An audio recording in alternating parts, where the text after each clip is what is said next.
Now let us try this first example.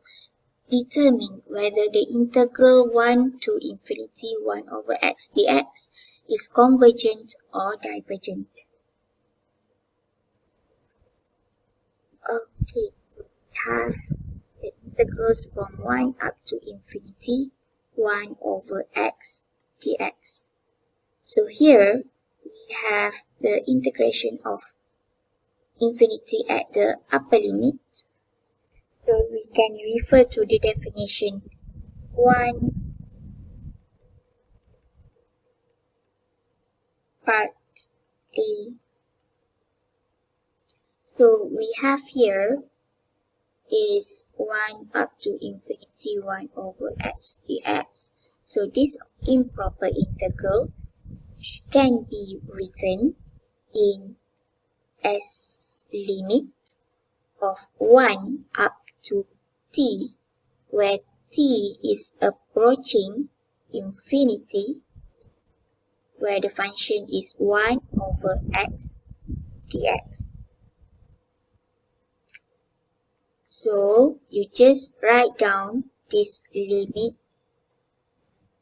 of t approaching infinity, where then we solve the 1 over x dx, the integration of 1 over x dx, which we get ln of x.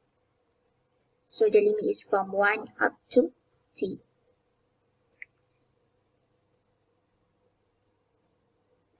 Next is just substitute the limit of t approaching infinity from ln t minus ln 1. So limit of t approaching infinity, so ln 1 is equals to 0. So what left is ln t. So ln infinity is equals to infinity. Since the limit does not exist as a finite number, then the integrals is diverge.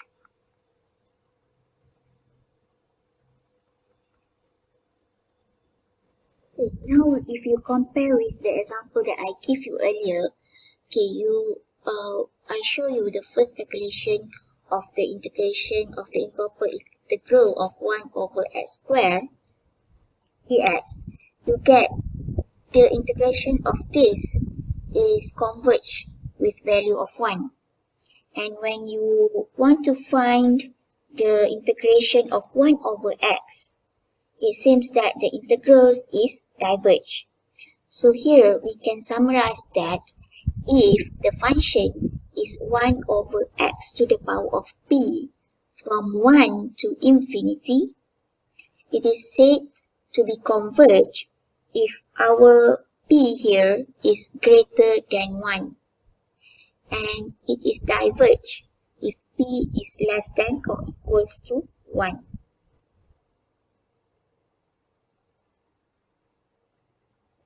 Okay, which means that the integration of 1 over x, where p is greater than 1, let's say x to the power of 2, we get it converge.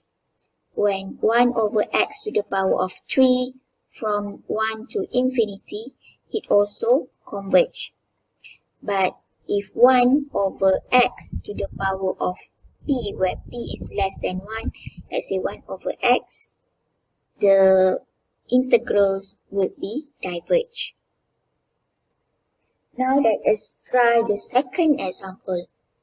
Evaluate the improper integral. So they already mentioned you that this is improper integral. From negative infinity to 0, e to the power of x dx.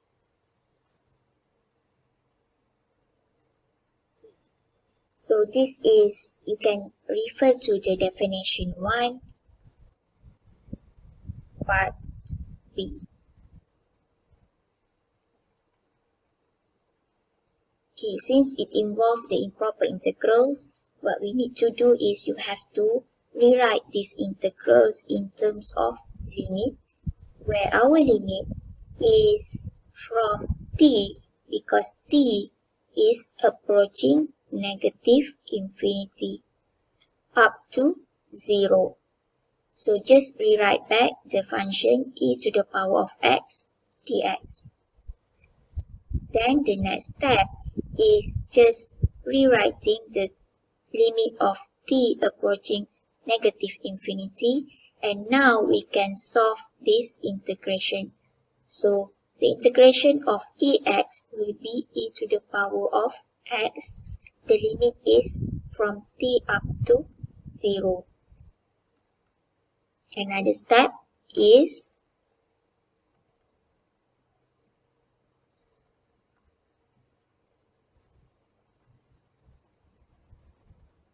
substitute x with the limit. So this will be e to the power of 0 minus e to the power of t. So e to the power of 0 will be equals to 1 minus e to the power of negative t. So for exponential, if exponential to the power of infinity, you will get infinity, and exponential to the power of negative infinity will be equals to 0. So e to the power of negative infinity will be 0. The final answer will be equals to 1. Okay, now we have get the limit, where the limit exists as a finite number, which is 1. So the integrals is converge with value 1.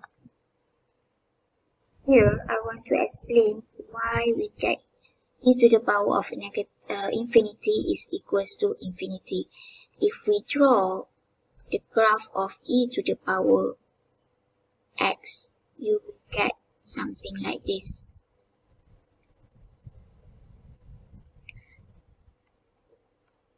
Where with the increasing of x, the value of y will also increase. So when e to the power of a very large number, you will get the value a very large number. So e to the power of infinity will be equals to infinity. But for e to the power of negative infinity, if we draw the graph of e to the power of negative of x, so as the x increase to infinity, it will be approaching 0. So that's why e to the power of negative infinity will be equals to 0. Now I'm going to show you the last example, where you have to evaluate the improper integrals from negative infinity to infinity. So here we have both of our limit is infinity of 1 over 1 plus x squared dx. So you can refer to definition 1, part C.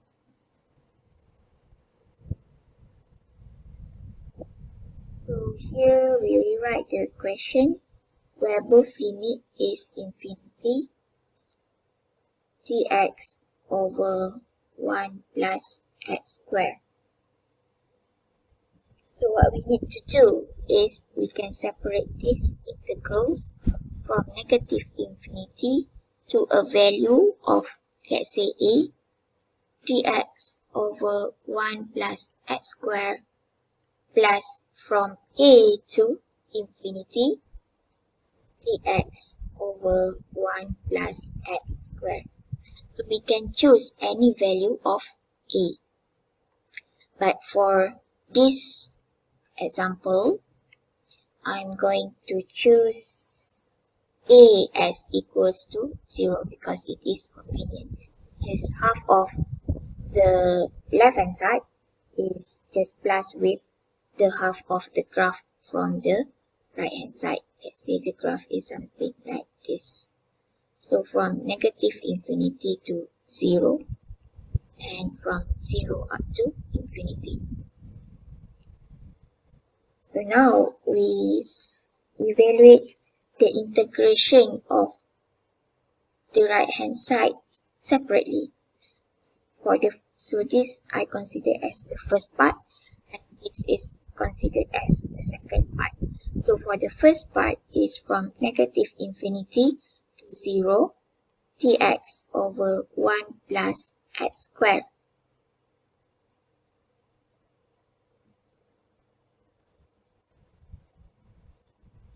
So if you notice here,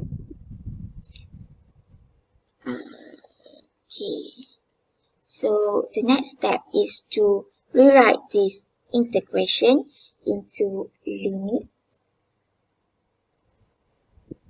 where this will be the limit of t to 0, where t is approaching negative infinity. So we just substitute t with negative infinity of dx 1 plus x squared. So the integration of 1 over 1 plus x squared is equals to the first tangent of x, where x from t to 0. Then we substitute the interval with arctangent of 0 minus arctangent of t.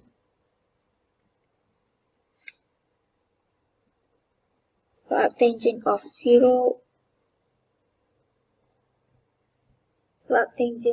will be equals to 0, and arctangent of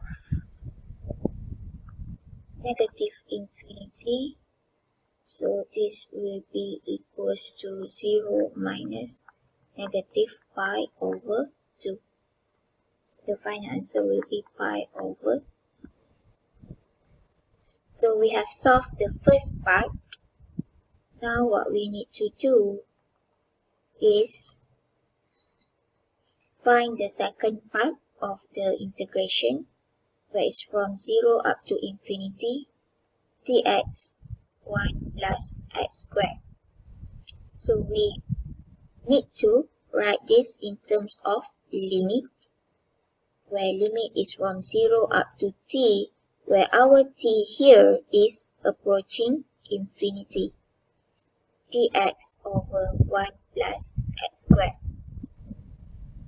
So the same step where we have to solve the integration, we get tangent inverse of x from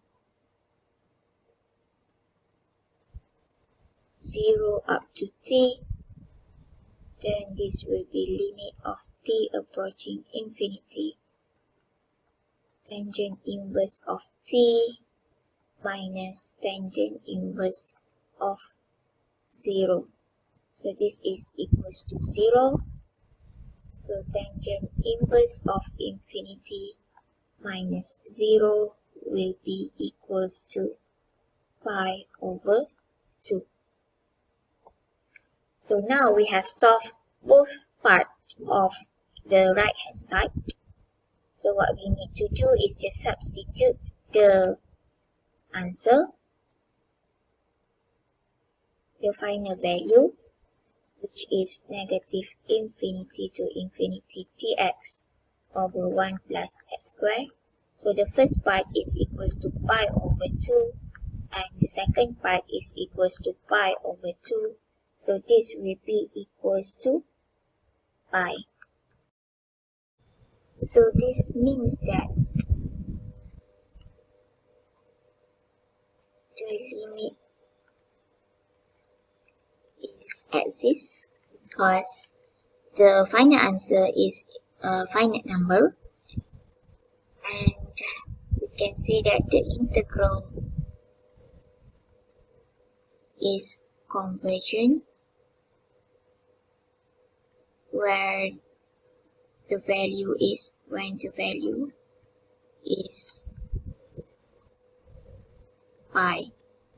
So our graph earlier where it's from negative infinity to infinity, so it means that the area under the curve from negative infinity to infinity for this graph 1 over 1 plus x squared is equals to pi.